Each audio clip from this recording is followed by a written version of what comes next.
अफगान तालिबान जो हैं उन्होंने पाकिस्तान के कुछ शहरों में ड्रोन हमले किए हैं। इस्लामाबाद में न्यूक्लियर एनर्जी सेंटर पर हमला किया गया है। इस्लामाबाद में ड्रोन से तालिबान ने अटैक किया और ड्रोन से भारी तबाही मचाई गई है। अफगान तालिबान की जानिब से पाकिस्तान पर हमलों के बाद अफगानिस्तान में इस चीज को बड़े जोशो खरोश के साथ सेलिब्रेट किया जा रहा है।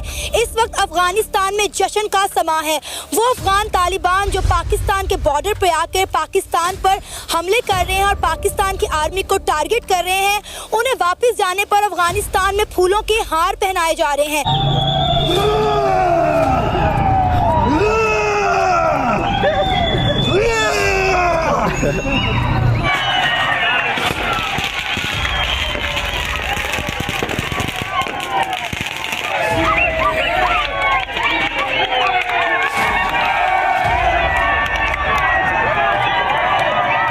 अफगानिस्तान ने पाकिस्तान के ऊपर अब बाकायदा तौर पर जो ड्रोन हमले हैं वो करना शुरू किए हैं और पाकिस्तान की मिलिट्री एकेडमी काकोल के ऊपर एक ड्रोन हमले की इतलाआत मौसूल हो रही हैं। इन्होंने नाज़रीन अपने ड्रोन भेजे हैं, बाकायदा इन्होंने एक प्रेस रिलीज भी जारी की है 11 बजे आज जुम्मे के दिन कि हमने 11 बजे जो है वो पाकिस्तान में ड्रोन खुद कुछ ड्रोन के हमले लॉन्च किए। इंडिया से ये पैसे लेते हैं, मोदी के ये यार हैं। देयर इज नो कोइंसिडेंस कि मोदी का दौरा इसराइल का ख़त्म हुआ, वहाँ उसने मुआहिदा किया इसराइल के साथ कि हम एलाए हैं और हम अफगानिस्तान की मदद करेंगे। फिर उसने कहा कि ऑपरेशन सिंदूक 2 शुरू होने वाला है और उसके चंद ही घंटों बाद इन तालिबान ने जो मोदी के भिखारी हैं, मोदी के गुलाम हैं, उन्होंने पाकिस्तान पर हमला कर दिया। इनके पास ये ड्रोन्स कहां से आए? किसने दिए इनको ये ड्रोन्स? कौन है इनका स्पॉन्सर? कौन है इनका स्पॉन्सर जनाब? कौन है जो इनको ड्रोन देता है?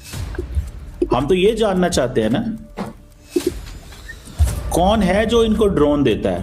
कौन है जो समझता है कि यार ये इनके पास ये सब कुछ होना चाहिए? कि अफगानिस्तान से भारत को लेकर इतनी बड़ी अपील सामने आई है और पाकिस्तान पर इतने गंभीर आरोप क्यों लगाए जा रहे हैं? दरअसल मरियम ने कहा कि पाकिस्तान एक खतरनाक देश है क्योंकि उसके पास परमाणु हथियार है और उस पर आतंकवाद को बढ़ावा देने के आरोप लगते हैं और ये सच्चाई भी है कि मुसलमानों को मार रहा है, मुसलमानों को मारने के अहकामात जारी कर रहा है। पूरी मुस्लिम उम्मा में एक न्यूक्लियर पावर स्टेट है, वो है पाकिस्तान। उसके खिलाफ इसने जंग शुरू की हुई है। अब पाकिस्तान की इस्टेब्लिशमेंट को भी ये समझ आ गई होगी कि उस वक्त लोग कहते थे कि इन सांपों को मत पालें, लेकिन इन सांपों को पाकिस्तान ने पाला और ये सांप है, इनको जितना दूध पिलाएंगे ये अपना जहर ज़रूर आपके अंदर दाखिल करें। तालिबान का जो जहर है, ये मखलूक जो है, इनके बारे में जो लोग आज तक 40-50 साल में कहते रहे वो बिल्कुल दुरुस्त है। हम भी उन्हीं में शामिल थे, लेकिन पाकिस्तान की हुकूमत की कुछ पॉलिसी ऐसी रही है जिसकी वजह से हमें इतने नुकसान उठाना पड़े। सर, इस वक्त अफगानिस्तान में जश्न का समा है। अफगान तालिबान ने जिस तरह पाकिस्तान के कई इलाकों पर कब्जे किए, पाकिस्तान में घुसने की कोशिश की, पाकिस्तान की आर्मी को अटैक किया, टारगेट किया, हमारे कई नौजवान जो है शहीद किए, उसके बाद इस वक्त अफगानिस्तान में जश्न मनाया जा रहा है। जो अफगान तालिबान यहाँ पे पाकिस्तान पर हमला करके अफगानिस्तान वापस जा रहे हैं, वहाँ उनके गले में फूलों की माला पहनाई जा रही है। क्या कहना चाहेंगे? हम तो कह रहे थे कि अफगानी हमारे भाई हैं, आज वो हमारा ही खून बहाकर खुश हो रहे हैं। देखें, ये जो मामला है ना हमारा सरहद गार्डियन लाइन का, ये जब से 80s में 18वीं सदी में ये मामला जो है इसको टैकल किया गया था कि ब्रिटिश ने एक बाउंड्री लाइन जो है वो ड्रॉ कर ली कि जो अफ़गान अमीर थे कि उनके साथ के हम लोग जो है ना, ये सरहद है, इसके एक साइड पे इलाका आपके और दूसरी साइड पे हमारा है। लेकिन मसला ये है कि जिस तरह इंडिया ने कश्मीर को, जो हमारा आज़ाद कश्मीर है, उसकी सरहद को तस्लीम नहीं किया, इसी तरह अफ़गानिस्तान ने भी इसको तस्लीम नहीं किया। और अफ़गानिस्तान की जो सरज़मीन है ना, उसे हम ये कह सकते हैं कि बागियों की सरज़मीन है। वो कभी भी एक तो उन्होंने, आपने ये देखा कि अमेरिका से पहले अफ़गानिस्तान में रूस आया, वो अब किसी का कब्ज़ा जो है वो अपने ऊपर तस्लीम नहीं करते। अब हम जितना भी हमने एयर स्ट्राइक किया वो हमारे पास एयर स्ट्राइक करेंगे। अब हमारी वो जो बाउंड्री लाइन है ना, हम जितना भी कह लें कि हमारी वो 100% सिक्योर है, वो नहीं है। अब देखें कि उन्होंने डायरेक्टली अटैक किया पाकिस्तान की आर्मी पे, हमारे जवानों को उन्होंने शहीद किया और उन जवानों के शुहदा के बाद वो शहीद करने के बाद वो आपस में वहाँ पे जश्न मना रहे हैं कि हमने पाकिस्तान आर्मी से बदला ले लिया।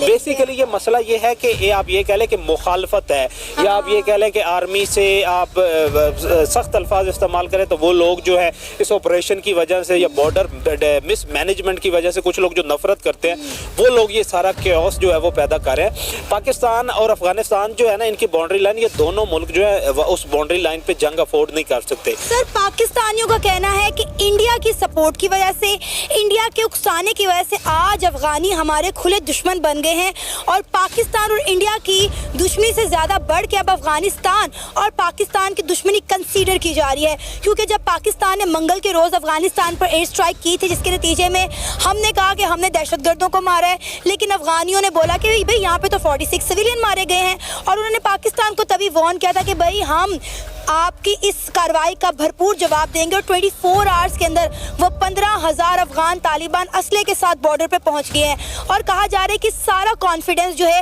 वो इंडिया की वजह से जो है आया है। पाकिस्तान का ना डिप्लोमेटिक फेलियर है। आप ये देखें कि इतना बड़ा वाकया हो गया, आपको पता है आपका वजीर खारजा कौन है? मेरे ख्याल में वो लोगों को पता ही नहीं होगा। ठीक हो गया। अब उन्होंने मुशीर खारजा जो है या फॉरेन अफेयर्स की जो सेक्रेटरी हैं नाज बलोच साहिबा, उनके जिम्मे लगाया हुआ है कि आपने ही इसी पे बात करनी है। तो ये उनके हमारे और उनके दरमियान, इंडिया के दरमियान अफगानिस्तान के साथ ताल्लुकात क्यों बेहतर हो रहे हैं? उनके डिप्लोमेटिक सक्सेस है। हमारा डिप्लोमेटिक फेलियर के हमारे वजीर खारजा को पता ही कोई नहीं है। बस पग पहन के वो कल शादी में जो हो रही थी जाती उम्रा में, वहाँ पे वो मौजूद थे। उसके अलावा मेरे ख्याल में उन्हें खबर ही नहीं है कि खारजी मामलात या खारजी महाज पे जो है वो क्या हालात चल रहे हैं। पाकिस्तान और अफ़गानिस्तान और एट वॉर, पाकिस्तान और अफ़गानिस्तान के बीच जो जंग हो रही है, जो युद्ध हो रहा है, जो वॉर हो रही है, उसमें क्या ये मुकाबला 80वीं मुसलमान थे तुसी भी मुसलमान का है? 80वीं मुसलमान तुसी भी मुसलमान थे, चलो जी फिर आओ दोनों ही लड़िए। दो मुस्लिम कंट्रीज़ एक दूसरे के साथ जूझ रहे हैं, एक दूसरे के साथ इस वक्त युद्ध में है। इससे आप अंदाज़ा कर लें मुस्लिम उम्मा जो है वो मुस्लिम उम्मा करते करते आप नहीं थकते। इस वक्त मुस्लिम उम्मा आपस में ही लड़ रही है। दो मुस्लिम नेबरिंग कंट्रीज़ जो हैं वो आपस में एक दूसरे के ऊपर हमले पे हमला कर रहे हैं। 80 भी मुसलमान थे तुसी भी मुसलमान। ऐ सुन लो तुसी, ऐ वेख लो हो की रहा। जय हिंद दोस्तों, MBM न्यूज़ HD में आपका स्वागत है। दोस्तों, पाकिस्तान की मुश्किलें ख़त्म होने का नाम ही नहीं ले रही हैं। अफगान तालिबान के हालिया हमलों ने पाकिस्तान को घुटनों पर ला दिया है, लेकिन चौंकाने वाली बात यह है कि इन हमलों के बाद अफगानिस्तान की सड़कों पर जश्न मनाया जा रहा है। जी हाँ, पाकिस्तानी सेना को निशाना बनाने के बाद अफगानी लोग खुशी से झूम रहे हैं और अपने जवानों का फूलों से स्वागत कर रहे हैं। पाकिस्तान की मीडिया इस वक्त पूरी तरह बौखलाई हुई है। पाकिस्तानी न्यूज़ एंकर्स का कहना है कि इन सब के पीछे भारत का हाथ है। वहाँ के एक्सपर्ट्स दावा कर रहे हैं कि प्रधानमंत्री मोदी और अफगान लीडर्स के बीच कोई सीक्रेट डील हुई है। सिर्फ ज़मीनी हमला ही नहीं, अब पाकिस्तान के एबटाबाद और स्वाबी जैसे शहरों में ड्रोन हमले भी देखने को मिल रहे हैं। पाकिस्तानी मीडिया रो रो कर पूछ रही है तालिबान के पास ये मॉडर्न ड्रोन कहाँ से आए। उनका सीधा इशारा भारत और इजराइल की बढ़ती दोस्ती की तरफ है। उन्हें लगता है कि अफगान सैनिकों को मिलने वाली हाईटेक ट्रेनिंग और हथियार किसी बड़े इंटरनेशनल प्लान का हिस्सा हैं। इस पाकिस्तानी इंटरनेशनल मूवमेंट पर आपकी क्या राय, कमेंट में बताएं और MBM न्यूज़ HD से जुड़े रहें। अगर आपको वीडियो पसंद आए तो चैनल को सब्सक्राइब करें और बेल आइकन को जरूर दबाएं ताकि आपको ऐसे ही लेटेस्ट वीडियो की नोटिफिकेशन मिलती रहे। Thank you for watching. मैं हूं विवेक। मिलते हैं नेक्स्ट वीडियो में। Stay updated and stay safe.